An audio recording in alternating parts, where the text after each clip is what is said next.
Welcome everybody to our webinar that we're having on fuel gas. We're specifically looking at dual fuel, natural gas powered and e-fleets today.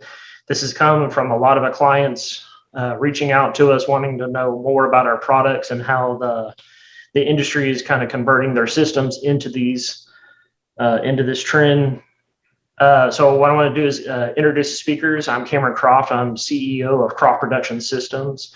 And today, who's actually going to be doing most of the speaking is going to be Chris Smithson, our Director of Engineering over Croft Production Systems. He gets the credit and the blame of most of these projects, so he's going to be the one most privy to talk to us today.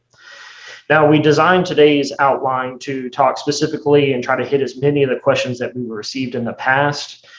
These highlights, we're going to be talking about the challenges of the fuel gas, the gas composition, contaminants, gas BTU, where to source the best field gas, average fuel volumes.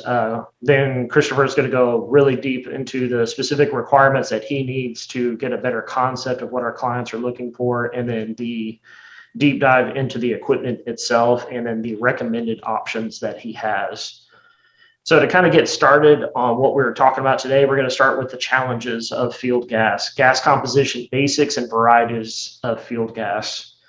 But before we get started on that, I do want to talk about basic terminology. So Chris, can you explain to us a little bit about what you're seeing, the difference between dual fuel and biofuel, natural gas powered and e-fleets? Yeah, so this is a bit of vocabulary definitions. This is how I think the generally accepted definition for what these are. I mean, certain people use these interchangeably, but basically you have dual fuel versus biofuel. So dual fuel means that you can run two of the fuels at once, versus biofuel, which is you can run one or the other in the same engine without modification. So a dual fuel setup would be like a diesel engine that has a natural gas air mixer in it that can also substitute natural gas instead of diesel, saving you some of that diesel cost, versus biofuel may run on diesel or natural gas, but it's one or the other and has to switch and runs 100% on one or 100% on the other. So dual fuel is pretty common for what we see. A lot of people have diesel engines already, so they're switching those or modifying those to be able to substitute that diesel for cheaper natural gas. And then the other big thing is natural gas powered versus an e-fleet. So we hear a lot about e-fleets as being the future of fracking, but a lot of spreads are starting to move to natural gas powered spreads, where that is the natural gas engine directly powers the pump, versus an e-fleet, which is making power, and that power powers an electric motor, which powers the pump. So they have different requirements. Natural gas powered typically has multiple smaller engines versus one big generator that is creating electricity for the entire site. So just basic definitions for these things. They have different requirements, the different ones as we get into it, different pros and cons to different ones, but that's basically how we see these definitions. No, that's good. And I'm glad we're doing that, because you've corrected me a number of times in the past where I just off the top of my head keep saying e-fleet. You're like, that's not it. That's not it. So everyone keeps making the same mistakes with that. Now, kicking off the first part is the challenge of using field gas. I know this is a huge question because everyone's trying to get into it, and they're like, let's just tap straight into it. And then, so you talk to us about the spectrum and wide variety of field gas. So field gas is not like the typically sourced fuels that you can get or maybe used to getting. So normally things like diesel, gasoline, CNG, LNG, these are all consistent things that every time they show up, you're getting the exact same fuel. It's what we used to. It's what we're used to putting in our cars. You expect to get the same thing. No matter what station you go to, you're always going to get the same fuel. So field gas is not like that. Field gas comes in a bunch of different flavors, varieties, compositions. So there is a lot that you have to look into to make sure that this is going to be compatible for what you want, because from field to field, from location to location, you may be a mile down the road and get something completely different. So just a little example of what those different variations could be. Right here we have 3 examples of different gas analysis. So this is the compositions that make up that fuel gas coming out of the field. So you're going to have, and these are percentages, though they should tally up to 100. So like 94% methane for this first one, in example 1, 2, almost 3% ethane, and then smaller percentages of all the heavier stuff. And usually it gets smaller and smaller as you go down. And that totals up to 100% of the gas and a BTU of about 1022. So that's a pretty lean gas sample. BTU is not very high. It's mostly methane. But you can get richer analysis that's going to have more of the heavier components, which is going to drive up your BTU. So, in this example, we have Haynesville, Gulf Coast, and then also Permian. That's not necessarily what you may find within the Haynesville. You may have a Haynesville example that looks like example 3, or you may have a Marcellus example that looks like the Haynesville. So it can vary wildly depending on where you're located and what kind of where you're moving within the fields. But basically, you got to look at these compositions. Sometimes they're only just a little different. Sometimes they can be a lot of different. But the main thing is the heavier components that are on this list are what really gives the fuel gas problems. So the heavier ones are more likely to create knock or misfires within like reciprocating engines. They're more likely to fall out as liquids within the gas stream, especially after pressure regulators. So those are the kind of things that we usually target for NGL removal, or extra separation or filtration or things like that. But here's some examples. You see how much the BTU changes. There's almost 100 or 250 BTU difference between example 1 and 3. So it's a big difference that you can run into from these different samples. And the other thing that's not on this chart is the inerts. So like H2S, CO2, nitrogen, the actual inerts. Those things, when they show up on analysis, you do need to take those into account. A lot of CO2 will lower your BTU and can trick you into thinking that you have a low BTU sample, this is better gas, but it may be so high in CO2, it's hiding some of the heavier stuff. H2S normally doesn't even show up on a compositional analysis like this. So if your client comes and gives you that gas analysis report, it may not have H2S on there. You may need to look at a separate note for H2S on that analysis because they have to test that separately. It doesn't show up in the normal composition. So, taking a look at that analysis and being able to see, what's on there to get you an idea of what that gas quality might be when you're looking at it is important. But yeah, it comes in a lot of different flavors, and being able to see each one and look at each one separately is important to make sure you're not going to get surprised. Yeah, so there is a huge variety of fuel gas, even in these locations. Just driving 2 miles down the road, you'll see a different variety, different composition of gas. And so you were talking about contaminants, and I think that's actually the next section. We're going to be talking about specific contaminants that we look for in each. So break this down for us and like the over high level view of the contaminants that you look for. Yeah, so the picture on the right side of that flame, that's kind of if you think of the percentages we saw on the last one, like the biggest percentage is methane. It's the largest part of the flame. Then you have ethane, propane, butane. As the molecules get heavier, there's less and less of them. And then you have what we consider condensates, which are your hexane pluses, and maybe some of the pentanes in there. And then you have your stuff that doesn't burn, your nitrogen, your CO2. H2S kind of burns, but you don't really want that in there. And so those are really considered non-energy components. Those are really more the contaminants we want to remove. The hydrocarbons is the stuff you want to burn. But looking at the particulates or the contaminants, these contaminants, this is kind of the order that we like to remove them in this chart on the left. So basically, the first thing we want to get rid of is particulates. They are the most physically damaging thing to the equipment. So something like frac sand that's coming up with flowback that can erode dump valves, it can erode pipe, it can mess up heat exchangers, it can foul the internals of equipment. So that's something that we want to remove first. That way that doesn't create problems in the other equipment downstream. Now, hopefully they have something to remove that, but big upset or slug or something like that, you can end up with sand in places it's not supposed to be.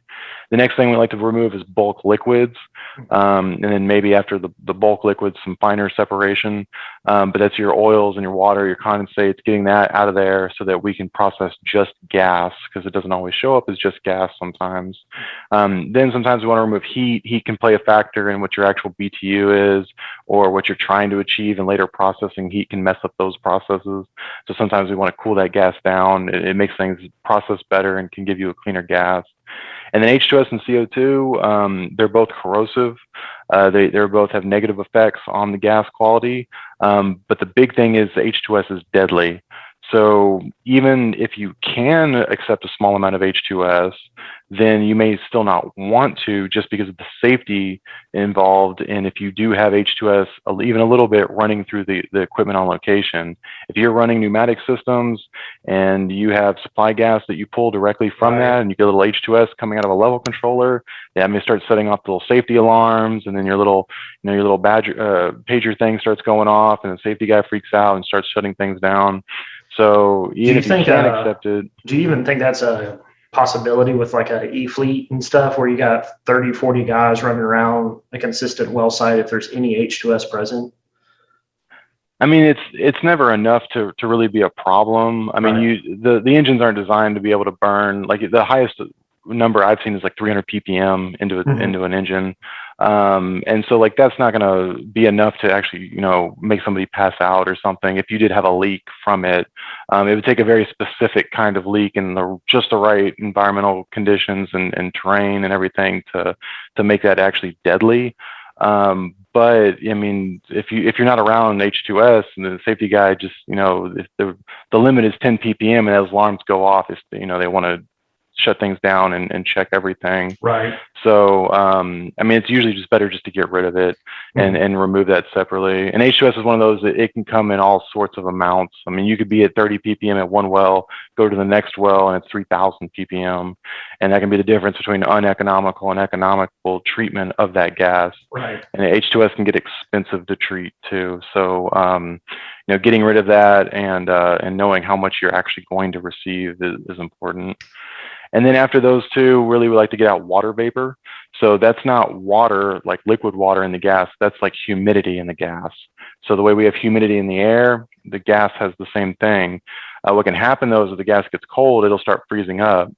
You can have what we call hydrate plugs, which is internal ice cubes forming in the pipe at below 70 degrees. Like we've had them where they formed at like 65 degrees in a pipe. And, it feels wonderful outside. Why is my pipe frozen? It's just because the pressure and the temperatures were just right that you got a hydrate plug and now you have no fuel gas.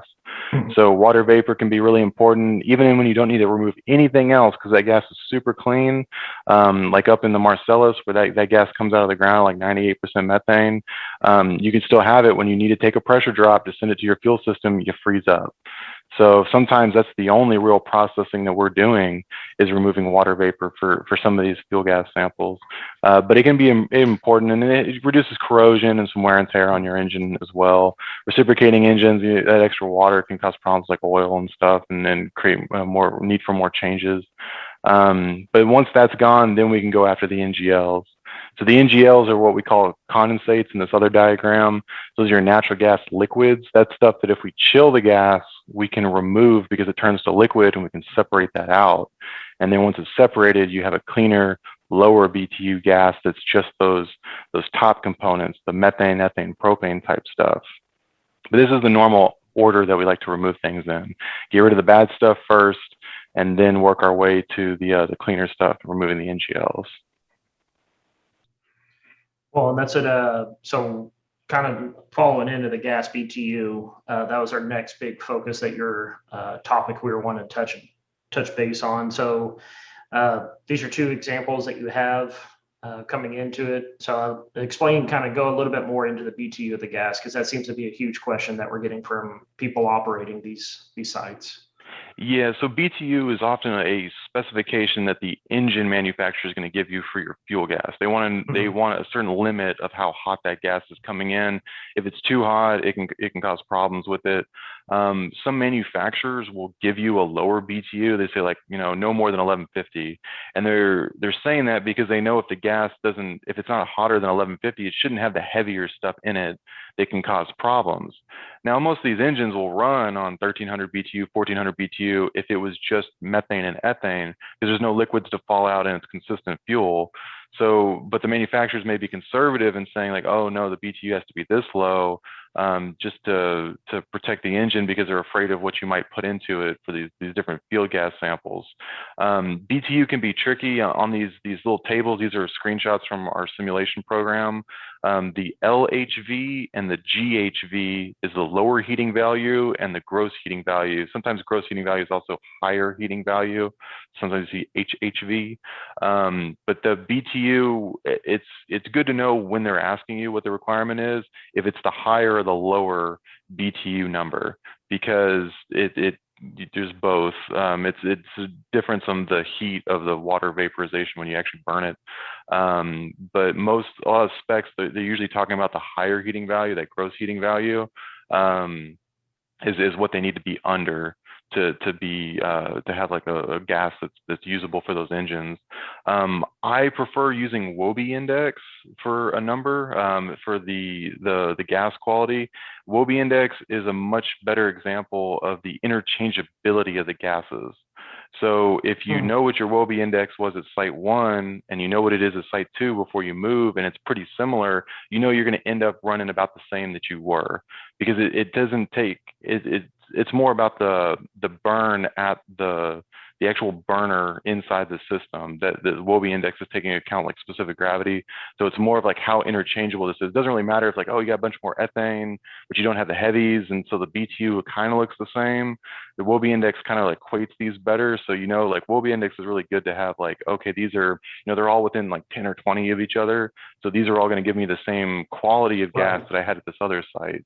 BTU can sometimes be affected higher with like the inerts, like CO2. You have a real high CO2 and you think your BTU is good because it's like 1100, but then you realize you have 8% CO2 and it's just dragging down your BTU number. And so when you actually try to run the gas, it actually runs really rough because you have all this heavy stuff in there that wasn't taken out.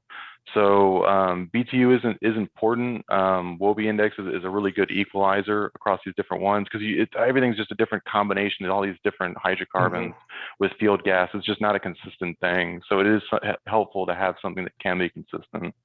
But a real good way of, if you don't have the BTU, but you have the analysis to figure out if it's going to be rich or lean, is just look at the methane percentage.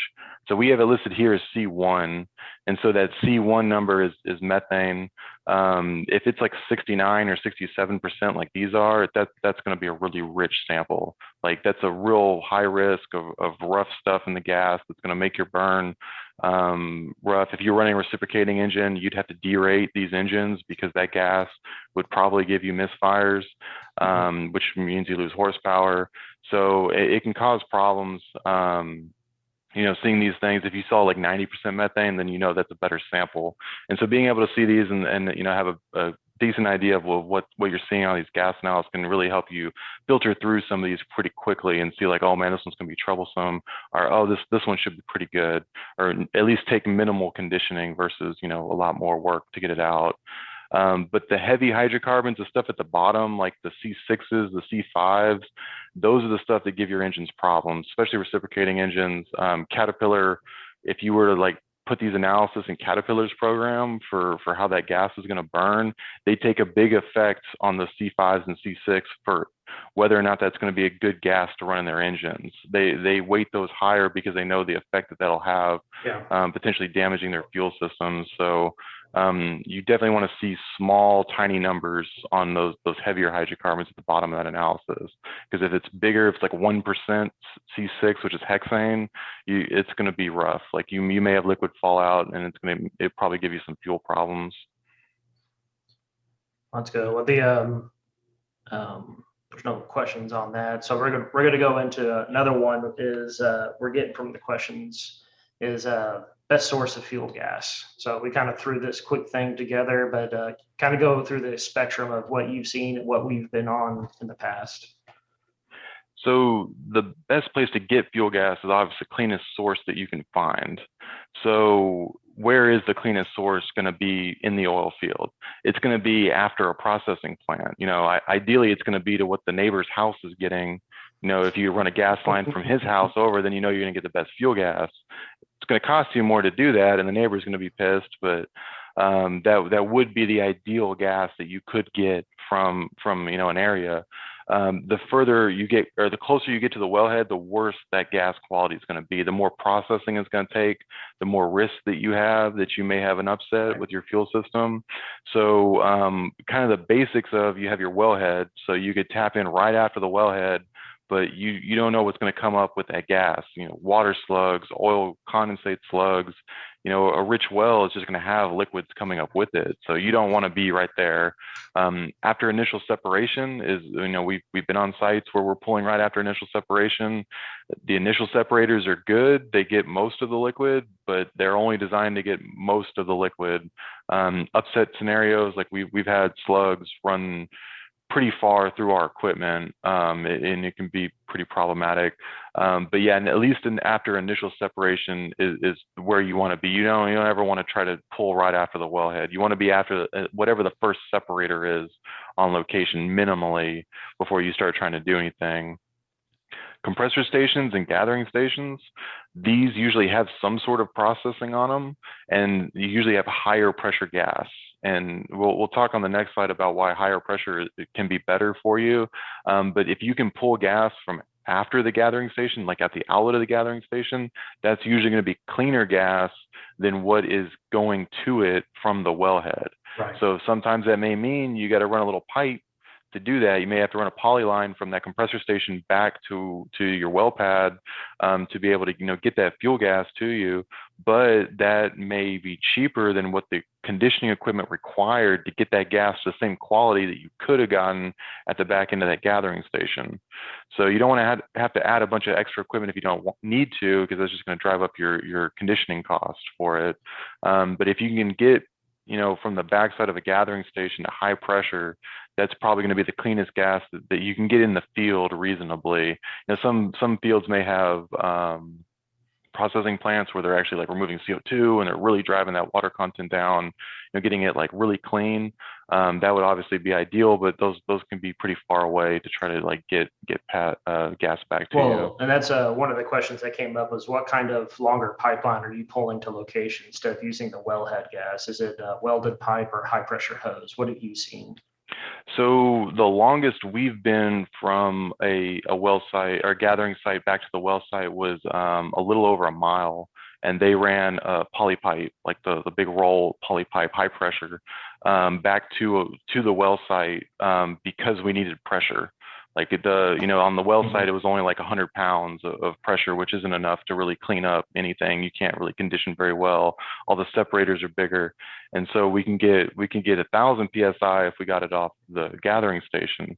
So they brought it back in high pressure poly pipe, which for like a dual fuel setup, you're not talking about a lot of fuel gas. So, like a 2-inch polyline should be able to bring you all the fuel you need, which isn't too expensive. On the site that we were at, we were moving 8 million. So that was a 3-inch line that we were pulling through there. And that site had some other issues, but it was just a lot. Like we were able to pull all the fuel we wanted to from that. It wasn't too bad of a cost for them to just run that temporary polyline back. It was a fracture job, so it was only there for a week and a half or so. But sometimes they'll use they have separate lines running for each well back to the gathering station. One site that we did years ago, they would send us the fuel gas back down what would eventually be the line for the main line for the gas to go to the gathering station. So we'd send fuel gas back on that line. We'd pull that. We'd do everything. We'd do the drilling and the fracking from that. And then once the well was time to produce, it would produce back up that line. But that only works if you have like multiple lines for every single well, which most of the time they combine them all together and send it as one line. But this particular site, they had separate ones. Well, and actually, let's go into the pressure a little bit, because that's what we keep talking about, is the high poly pressure, getting it back. And you keep saying that processing, the higher pressure, the better. So let's go into the specifics of that.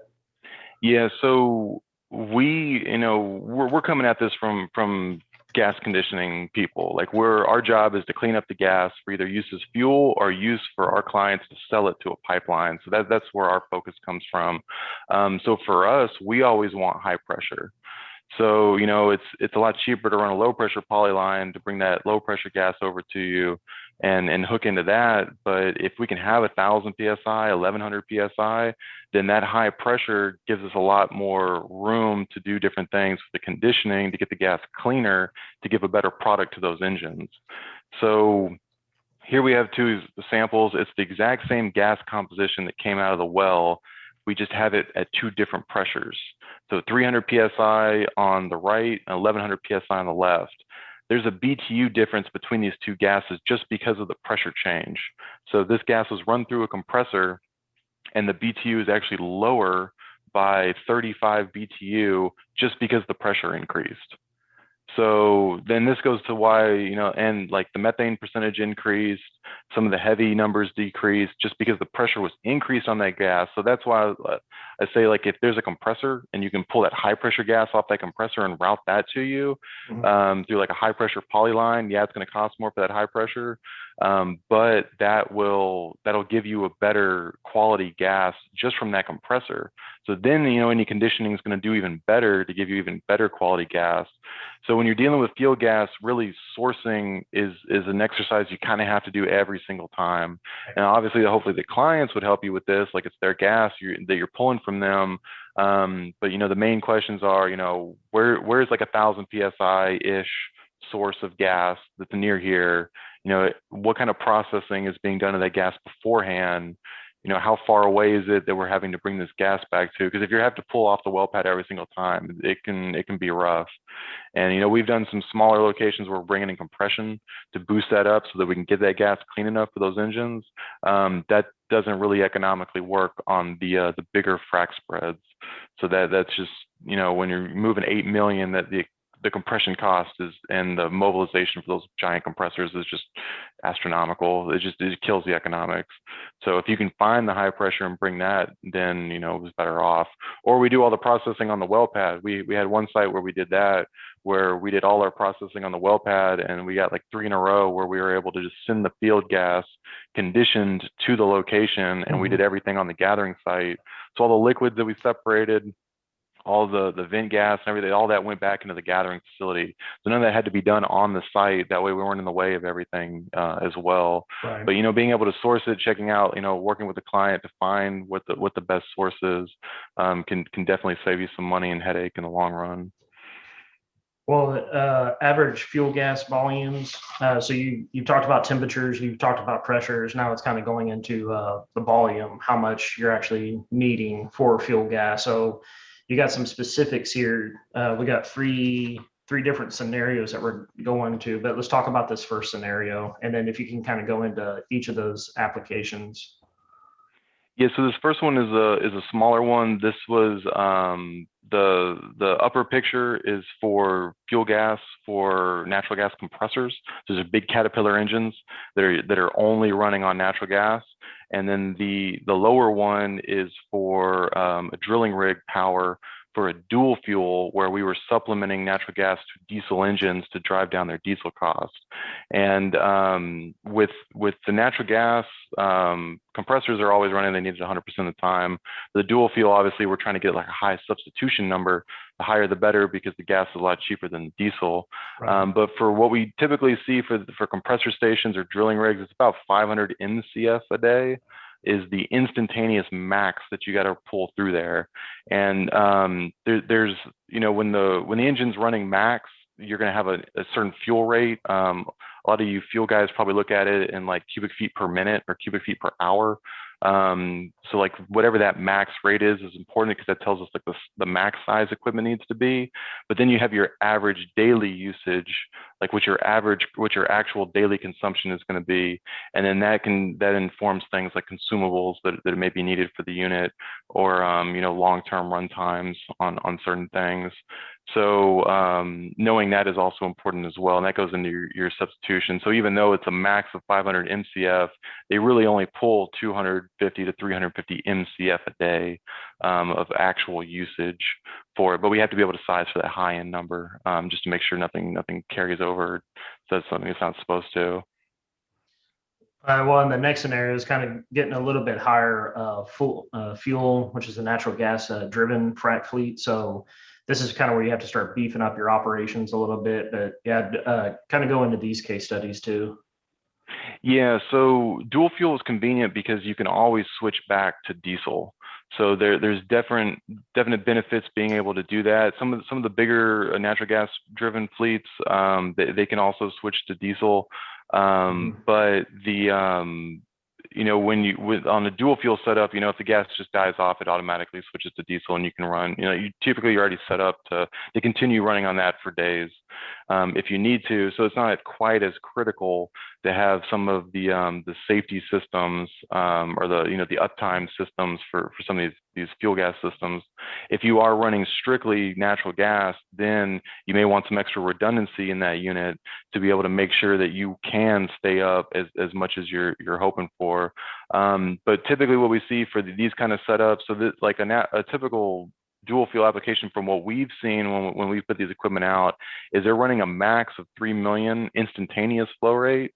And but it averages out to about 1 to 1.5 million cubic feet a day of actual consumption for the fuel. And then there's also, usually if we're talking about fracking, then there's periods of shutdown in between the stages. So unlike the drilling rig is kind of always on all the time. It just kind of ramps up and down. For fracking, you actually do have shutdown periods. So it is important to have equipment that can start up and shut down immediately. Now, when we're trying to remove the liquids, which we'll see later when we get into the equipment, that can be a little tricky if you're trying to cold separate just start and stop. You lose a little efficiency with that. But having equipment that can just start and stop is pretty important. These were both trailer mounted units that we had, and they were drilling rig units that were then left. They were oversized for to be able to also power the frac spreads that were brought in. These both went up north, and so they had dual fuel frac systems that would pull the fuel gas from it. These were strictly just separation and dehydration. They didn't need the gas was clean enough. They didn't need to change the BTU of it. So we scaled the system down to just be what was required for that, so that they could have clean gas for those engine systems. Right. Well, and this is the 1 to 3 million into these, and then we kind of get into the bigger applications, which is still natural gas driven, but then you get into the like e-fleets. So this is up to 11 million, or what we've seen so far, up to 11 million that we've worked on. So yeah, explain now, bro, all these operations just kind of scales up. We have a little bit more redundancy built in. So explain this a little bit. Yeah, so this is for dedicated natural gas powered applications. So either you have a generator that's only running natural gas, or your engines are actually powered by natural gas. So for these systems, usually we've seen 6 to 8. We've planned for up to 11 million. That's kind of pushing like the max for a mobile system.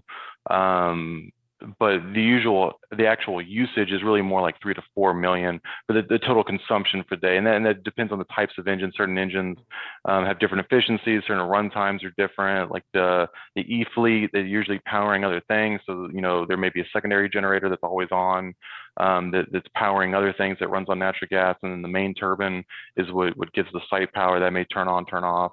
Other ones where where they're powering individual turbines, they may not have the same efficiency as the big turbine, so they have a little higher gas usage. It really depends on what your particular setup is, and how you're getting that gas into the system. These big systems, though, we because they are a lot larger, we have a little more leeway to put extra safety systems on them, some extra redundancy on them, and depending on what you're trying to achieve, trying to lower that BTU, extra filtration, maybe slug protection, because the client keeps saying that there's no liquids in the gas, but then all of a sudden a couple thousand barrels show up. Being able to protect against these different things is pretty important. These are all skid mounted equipment, but we can also do trailer mounted for these as well. Definitely helps, especially on the frac setups. Being able to move a trailer is a lot easier than the skidded equipment. But we do like to have a certain amount of equipment for in case something fails. We have at least somewhat of a backup of it for it to keep things running at least to the end of the stage. That way, we're not having an immediate shutdown in the middle of things. Well, In the scope of work, it really is hard to figure out. You're trying to accommodate all the variables, pressures, temperatures, H2S, the Wobble index, the figuring out the BTU levels, but then also the big scope of work for each of these is mobility. You know, how quickly can you just move it to the next site, plug in, and then some of our clients want the full, like you hit a button and everything's triggering, everything's going into a readout. So it's hard to, like you said earlier, of you're scaling up, trying to build in these redundancies, but also under that contingent of you got to still stay mobile, and Yeah. this because it's all about speed. Because these frat guys, man, they're phenomenal to watch because they're running 24 hours. I mean, they do not stop. They just keep moving. So anything shuts down them, it puts them behind. And we've talked to a few of them where, like, if they're behind 2 hours, they start planning that's going to affect them months from now. That they always have to stay on schedule. So it's always that timeline for them. Yeah, and we prefer to come from it. Like, so our primary business is renting conditioning equipment to the actual producer of the oil and gas to, to get their gas into the pipeline. So we're used to being long-term on sites. We've seen a lot of problems and that sort of thing. So there's always the trade-off, will this work? Well, yeah, technically that'll work. The question is, how long will it work?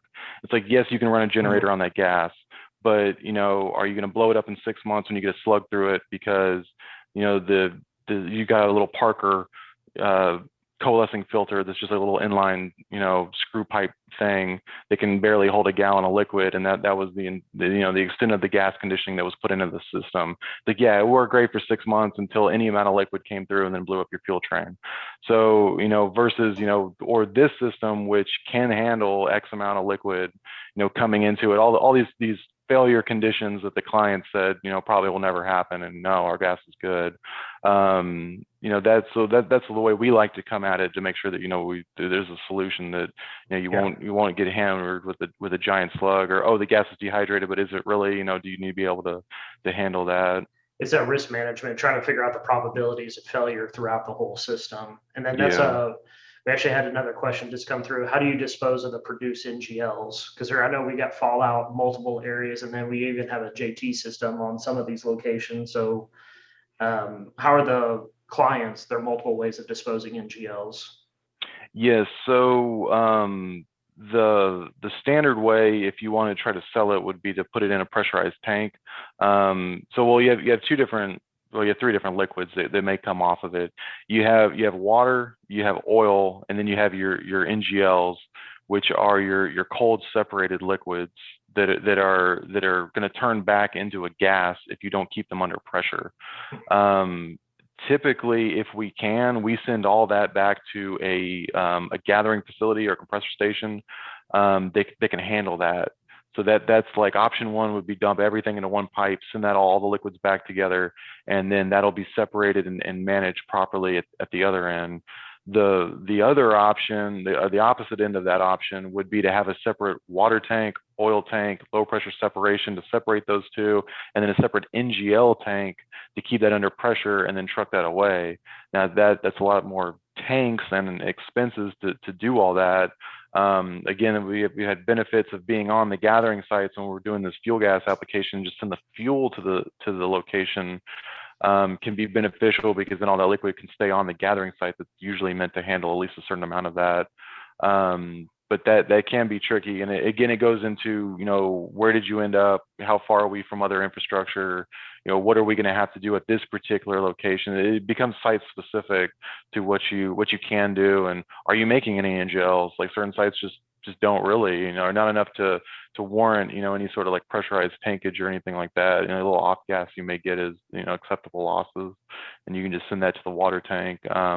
Other sites, like the one where we had the high pressure polyline coming to us, we had a equally sized line going back because of all of the liquid that was falling out on that site. There was liquid showing up with the gas, even though it came in as a gas to us. And then the start of that polyline, by the time it got to us, it had cooled down, liquid fallout, huge separator with a bunch of liquid fallout. We had an inlet separator that had liquid coming out of it.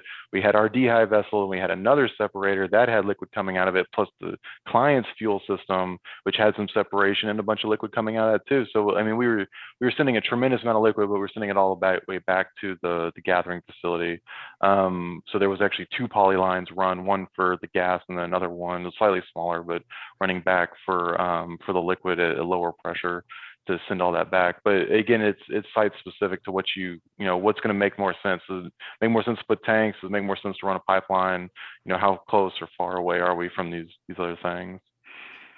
Well, and we can kind of go into specific, and that's kind of leading into the next one is what are the specific requirements? I mean, the first thing that client comes and talks to you, you pretty well have your list of a checklist of what you need just to even start kind of getting a concept of what they're needing. So do go into the application requirements, and then I know we've already touched the volume, pressure, and gas, but these other things, if you don't mind a couple of snapshots of why this is important. Yeah, so just the quick highlights. So max instantaneous rate tells us how big certain equipment needs to be to handle your max volume flow that you need. Daily volume rate kind of informs us about consumables and some of the other equipment, so that we know just like what you're actually what amount of volume is actually running through the unit. And so that's going to be, if you give it to us in cubic feet per hour, that may be great for your instantaneous runtime, the max that engine's going to pull, but how many cubic feet for the day are you actually going to pull through there? What's are you up 40% of the time, 60% of the time? Those kind of information can help us figure out what that daily gas volume is. Fuel gas pressure that you need going into your fuel system. Obviously we're going to have whatever the pressure of what we can source it at, but then also what pressure do you need it at? So if we can get it at 1,000 psi, handle all the pressure regulation down to output it at 100 psi or 300 psi or whatever your particular fuel system is requiring. And then BTU, the fuel gas or WOBE index, those kind of requirements usually come from the engine manufacturer for what they're allowing as far as gas quality. Sometimes they have compositions that they allow. Sometimes they want to see like max H2S or CO2 allowable. They don't want to see over a certain amount of nitrogen or something. Sometimes they have a lot of requirements. Sometimes they have like 4. But whatever the engine requirements are, typically it's something like a BTU or a WOBE index number. And then they'll have like specs. They say, oh, yeah, I want more than this or that, of H2S or CO2.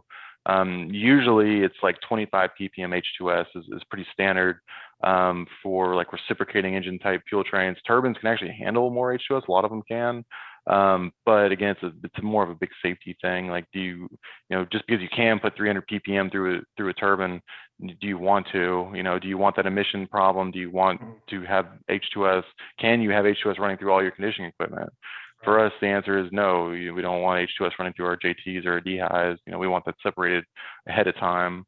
But yeah, just trying to figure out like what are the actual fuel gas requirements that you need, and then then it gets into the sourcing, the actual site requirements. Where can we get the gas? How far is it coming from? What pressures and stuff that you're going to get it at? Well, those are the applications coming into it. We do want to discuss quickly. I know we're starting to not really run out of time, but I want to go into the specifics of the equipment required. Now we have several other locations, blogs, actually other videos that we've done talking specific about each equipment that's going into it. But let's give an overall view concept of what you start with, and then we'll go into the specifics of each equipment. So this is kind of goes to how like the way we like to remove the contaminants from the system. Initially, we do separation. So we're going to remove any sort of liquids that we can get out with like standard gravity separation. It's usually pretty simple. Then we like to do dehydration, which will remove the water vapor so that you don't freeze up going to other equipment. So when you try to take your pressure drops or something, you're not going to turn into a big old ice cube inside the pipe. Outside the pipe, sometimes it just happens. If you take a big enough pressure drop, the pipe's just going to get cold if it's not insulated. But if you try to take that pressure drop and you get too cold, you'll freeze up internally. Then we like to do BTU reduction, just because normally we're doing that using the cold that happens from the pressure drop to cold separate that stuff out. And then we send the fuel gas we have pressure reduction and we send that to the engine. So that's the typical steps that we like to do to get that gas cleaned up for the engines. Well, that's for the separation section. It's not just separation of like, let me throw a separator out there. So kind of do go into specifics of gas liquid separation, coalescing filtration, what actual separation means in the different variables. Yeah, so not all separators are created equal, generally based on their size. Most of the time they are just big empty vessels with some internals to help with the initial deflection of the liquids and then like mist elimination at the top. But you know, a little 16-inch separator, if you're doing 8 million, that's not gonna stop liquids. If it's too small, the liquids will just continue through the separator. They don't even need to really get the liquid very high. It'll just still go through the separator. So, you know, properly sizing that, especially, you should always try to give yourself some protection against slugs. I mean, if they put a pipeline in, they weld that, they have to hydro test that. If they forget to take the hydro water out or properly get a lot of that hydro water out, that hydro water is going to come to you as soon as you try to turn that fuel line on. So if you can't handle 40 gallons of hydro water or you know, 50 barrels of hydro water, then all of a sudden, you know, you have a big problem. So you can never go wrong with too big of a separator. But separation is really important initially to really make sure that it gets out there. And then coalescing filtration is really good to make sure that any sort of mist or particulates don't continue on through the rest of the equipment. If your gas is cooling and it's really rich, you'll actually get like a fog inside the pipe that is natural, like it's hydrocarbons. That they'll eventually condense into a liquid, but if that fog will go right through a separator. It'll try to get knocked out in the mist pad that's built into a lot of separators, assuming your separator has them. But coalescing filters are typically designed to coalesce that stuff out of the gas. They're not just particulate filters, they are much higher end. Usually we go with a sub-micron filter on that. But it can be, you know, having good filtration can really protect things downstream from other problems, you know, frac sand, other things like that, from getting into other places they're not supposed to. I'm sorry, I'm answering your question right now on the H2S levels. So the coalescing filtration, and then this actually leads into the question I'm trying to answer right now is, that is right. So the next step, I know this wasn't part of the big concept block, but do go into this pressure reduction, gas heating control section. Yeah, so you know, pressure reduction is normally handled through like a control valve, especially at the higher volumes. You want control valves. You just don't want to stack up a bunch of those big Joe regulators. You know, having a proper control valve will give you finer tuned controls. On the smaller systems, those big Joes work just fine, but they do have a volume limitation that you eventually start to hit. But pressure reduction is when is where you're gonna risk getting cold. And when you chill the gas, if it's richer gas, that's when you risk liquids falling out. And stuff that was a gas now has liquids coming out of it just because you drop the temperature 20 degrees. So it does depend on the gas if there will be liquids falling out of it. But anytime you have a pressure reduction, you have a risk of liquids coming out. If the gas is clean enough, that won't be a problem, but that's where it would happen. If the gas cools down, you might have liquids. So, you know, having separation after pressure reduction can be helpful. At least a bleed line, like a little bleed valve or something on your line, just to make sure, like if you have this built into a fuel system, you know, once you've done a certain amount of separation and pressure reduction, if you're just like going down from like 50 PSI to 20, then it's not really gonna matter. Because, you know, we've already done the cooling part of it. But that initial pressure reduction, that's where your risk of gas heating can be important because of that cooling. If you cool down too much, if we heat it back up, then liquids can't fall out again, assuming we don't cool down to our ultimate lowest temperature that we achieved.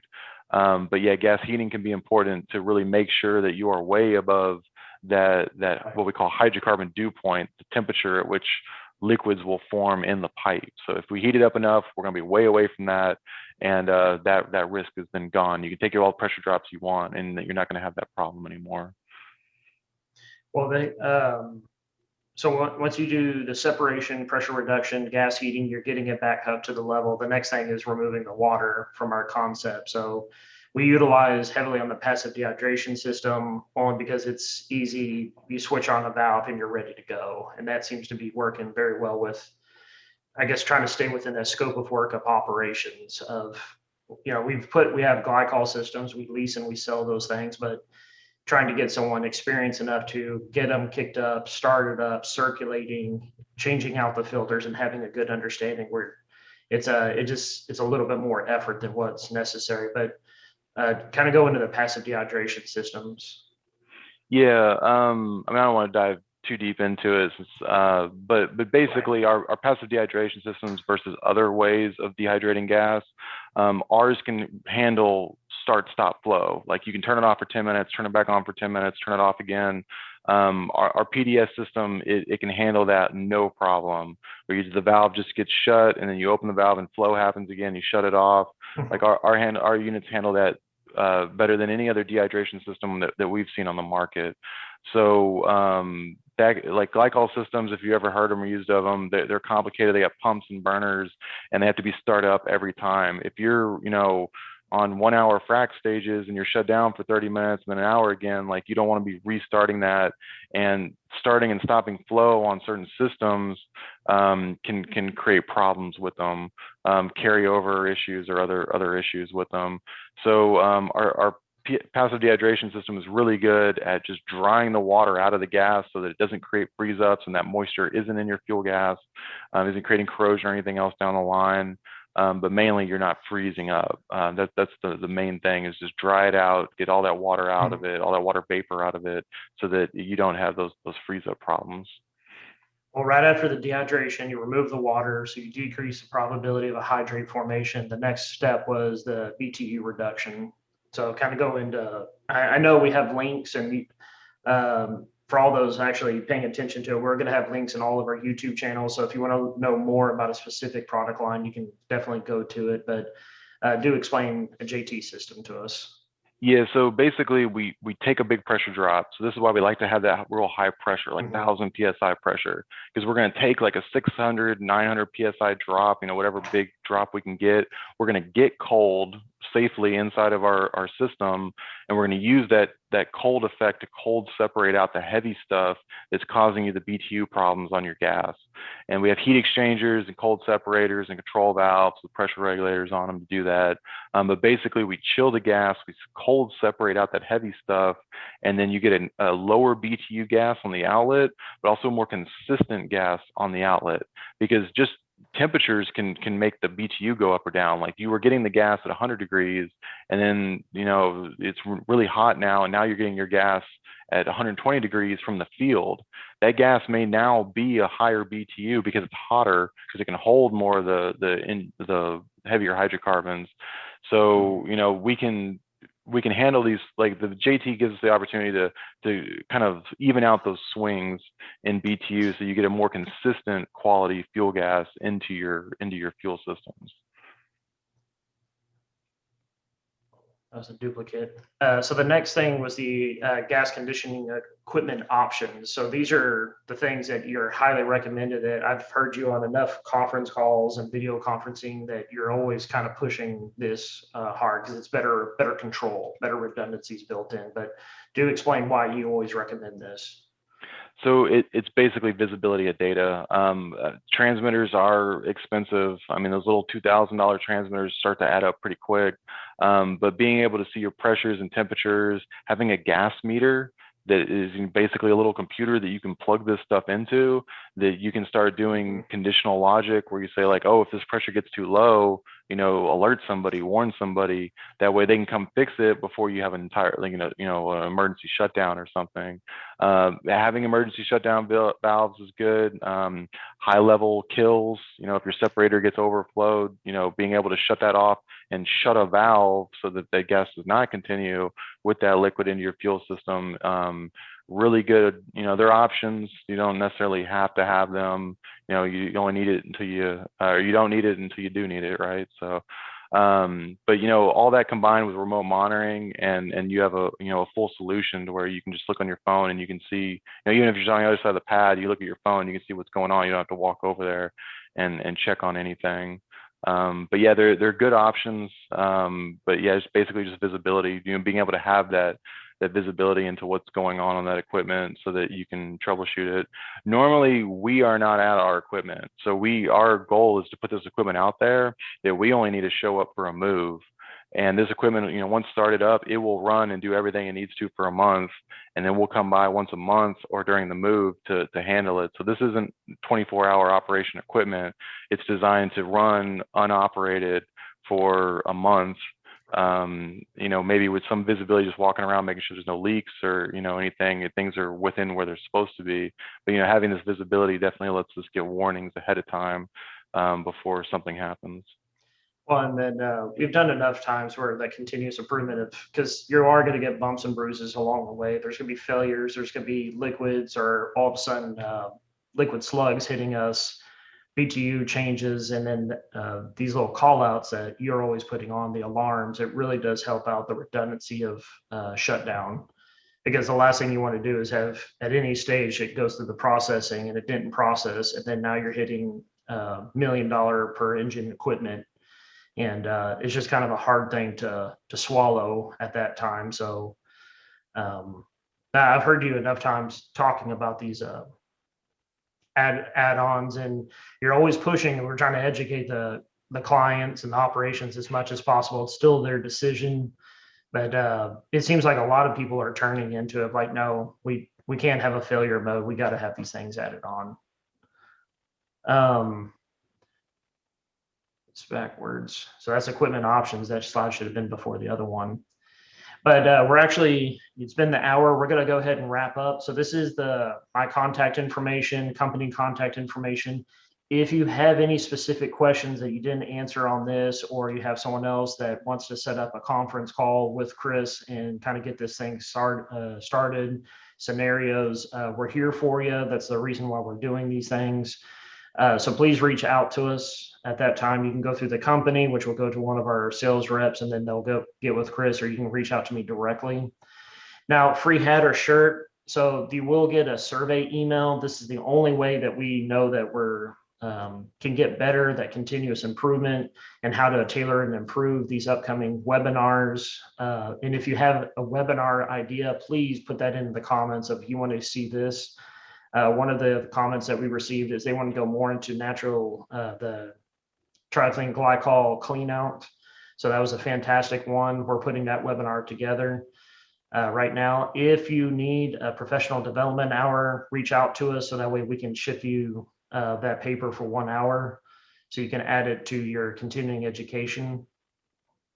If you have any questions, again, reach out to us, check out our resources. We got a lot of videos, a lot of other webinars. This is our 15th webinar we've done, and then we have specific product line videos as well.